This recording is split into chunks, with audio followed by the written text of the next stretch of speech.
अऊज़ु बिल्लाहि मिनश्शैतानिर्रजीम बिस्मिल्लाहिर्रहमानिर्रहीम। अस्सलामु अलैकुम तमाम मोमिनीन को, तमाम नाज़रीन को।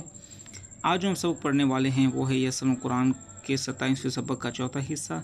ये बहुत ही आसान सबक है, बहुत मुश्किल नहीं है। बस इसमें एक जुमले को एक मुख्तलिफ़ तरीके से लिखा गया है जो कि आपको समझना है ताकि आपके लिए कुरान मजीद पढ़ने में कोई मुश्किल ना हो। यहाँ देखें, जो आपके सामने ये लिखा है नंबर 4, ये 27वें सबक का नंबर 4 हिस्सा है, ठीक है। इसमें क्या लिखा है, एक जगह नून जिल मुमिनीना को नून जिल मुमिनीना लिखा है, ठीक है। तो यहाँ पर देखें ये पढ़ा इस तरह जाएगा लेकिन लिखा इस तरह है।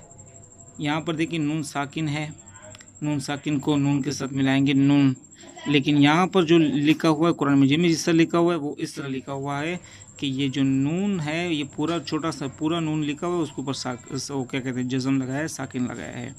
तो याद रखिएगा अगर कुरान मजीद में आपको इस तरह का जुमला दिखे नून जिल मुमिनीन तो इस नून को पढ़ा जाएगा, ठीक है। ये आप नहीं कर दीजिएगा कि इस नून को ना पढ़ें, क्योंकि नून जिल मुमिनीन को इसी तरह ही लिखा है जिस तरह ये आपके सामने लिखा हुआ है। तो ये लिखा इस तरह होगा लेकिन पढ़ा इस तरह जाएगा, ठीक है। ये हमेशा अपने जहन में रखें। नून जिल मुमिनीना, यहाँ पर भी नून जिल मुमिनीना, दोनों एक ही जैसे हैं लेकिन लिखा इस तरह होगा, याद रखिए, और पढ़ा इस तरह जाएगा।